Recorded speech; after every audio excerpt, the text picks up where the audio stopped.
The Innocents Abroad by Mark Twain. Chapter 43.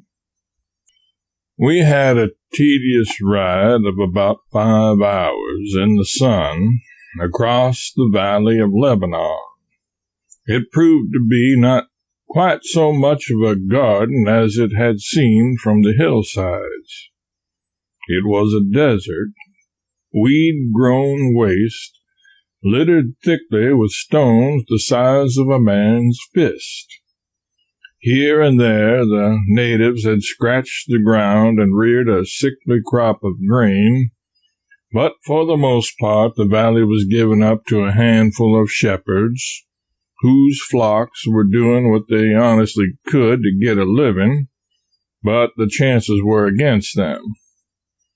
We saw rude piles of stone standing near the roadside at intervals, and recognized the custom of marking boundaries which obtained in Jacob's time.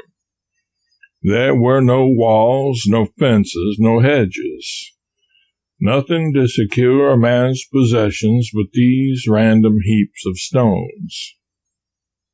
The Israelites held them sacred in the old patriarchal times, and these other Arabs, their lineal descendants, do so likewise.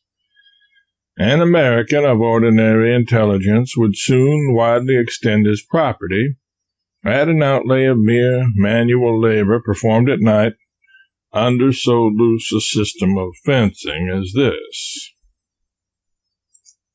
The plows these people use are simply a sharpened stick, such as Abraham plowed with, and they still winnow their wheat as he did.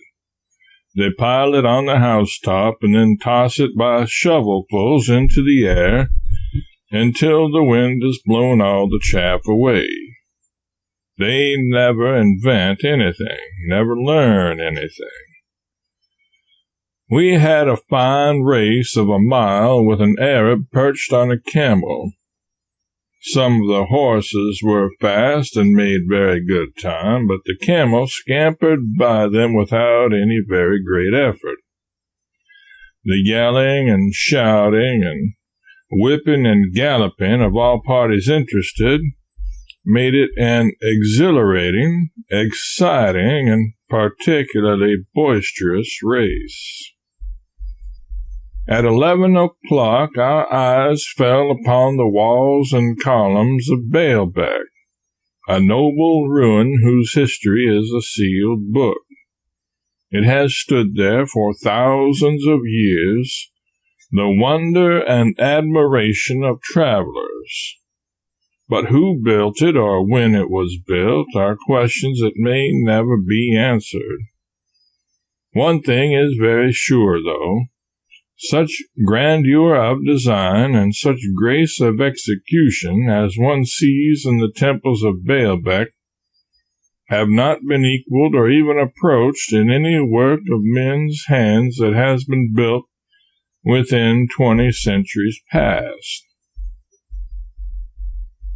The great temple of the sun, the temple of Jupiter, and several smaller temples are clustered together in the midst of one of these miserable Syrian villages, and look strangely enough in such plebeian company. These temples are built upon massive substructions that might support a world almost. The materials used are blocks of stone as large as an omnibus. Very few, if any of them, are smaller than a carpenter's tool chest, and these substructions are traversed by tunnels of masonry through which a train of cars might pass. With such foundations as these, it is little wonder that Baalbek has lasted so long. The Temple of the Sun is nearly 300 feet long and 160 feet wide. It had 54 columns around it, but only 6 are standing now. The others lie broken at its base, a confused and picturesque heap. The 6 columns are their bases, Corinthian capitals and entablature, and 6 more shapely columns do not exist. The columns and the entablature together are 90 feet high, a prodigious altitude for shafts of stone to reach, truly. And yet, one only thinks of their beauty and symmetry when looking at them. The pillars look slender and delicate. The entablature with its elaborate sculpture looks like rich stucco work. But when you have gazed aloft till your eyes are weary, you glance at the great fragments of pillars among which you are standing, and find that they are 8 feet through, and with them lie beautiful capitals apparently as large as a small cottage, and also single slabs of stone, superbly sculptured, that are 4 or 5 feet thick, and would completely cover the floor of any ordinary parlor. You wonder where these monstrous things came from, and it takes some little time to satisfy yourself that the airy and graceful fabric that towers above your head is made up of their mates. It seems too preposterous. The Temple of Jupiter is a smaller ruin than the one I have been speaking of, and yet is immense. It is in a tolerable state of preservation. One row of 9 columns stands almost uninjured. They are 65 feet high and support a sort of porch or roof which connects them with the roof of the building. This porch roof is composed of tremendous slabs of stone, which are so finely sculptured on the underside that the work looks like a fresco from below. 1 or 2 of these slabs had fallen, and again I wondered if the gigantic masses of carved stone that lay about me were no larger than those above my head. Within the temple, the ornamentation was elaborate and colossal. What a wonder of architectural beauty and grandeur this edifice must have been when it was new, and what a noble picture it and its statelier companion, with the chaos of mighty fragments scattered about them, yet makes in the moonlight. I cannot conceive how those immense blocks of stone were ever hauled from the quarries, or how they were ever raised to the dizzy heights they occupy in the temples. And yet these sculptured blocks are trifles in size compared with the rough-hewn blocks that form the wide veranda or platform which surrounds the great temple. One stretch of that platform, 200 feet long, is composed of blocks of stone as large, and some of them larger, than a streetcar. They surmount a wall about 10 or 12 feet high. I thought those were large rocks, but they sank into insignificance compared with those which formed another section of the platform. These were 3 in number, and I thought that each of them was about as long as 3 streetcars placed end to end, though of course they are a third wider and a third higher than a streetcar. Perhaps 2 railway freight cars of the largest pattern placed end to end might better represent their size. In combined length, these 3 stones stretch nearly 200 feet. They are 13 feet square. 2 of them are 64 feet long each, and the third is 69. They are built into the massive wall some 20 feet above the ground. They are there, but how they got there is the question. I have seen the hull of a steamboat that was smaller than one of those stones. All these great walls are as exact and shapely as the flimsy things we build of bricks in these days. A race of gods or of giants must have inhabited Baalbek many a century ago. Men like the men of our day could hardly rear such temples as these. We went to the Korah from whence the stones of Baalbek were taken. It was about a quarter of a mile off and downhill. In a great pit lay the mate of the largest stone in the ruins. It lay there just as the giants of that old forgotten time had left it when they were called hence, just as they had left it to remain for thousands of years, an eloquent rebuke unto such as are prone to think slightingly of the men who lived before them. This enormous block lies there, squared and ready for the builder's hands, a solid mass 14 feet by 17 and but a few inches less than 70 feet long. 2 buggies could be driven abreast of each other on its surface, from one end of it to the other, and leave room enough for a man or two to walk on either side. One might swear that all the John Smiths and George Wilkinsons and all the other pitiful nobodies between Kingdom Come and Baalbec would inscribe their poor little names upon the walls of Baalbec's magnificent ruins, and would add the town, the county, and the state they came from, and, swearing thus, be infallibly correct. It is a pity some great ruin does not fall in and flatten out some of these reptiles and scare their kind out of ever giving their names to fame upon any walls or monuments again forever. Properly, with the sorry relics we bestrode, it was a 3 days' journey to Damascus. It was necessary that we should do it in less than 2.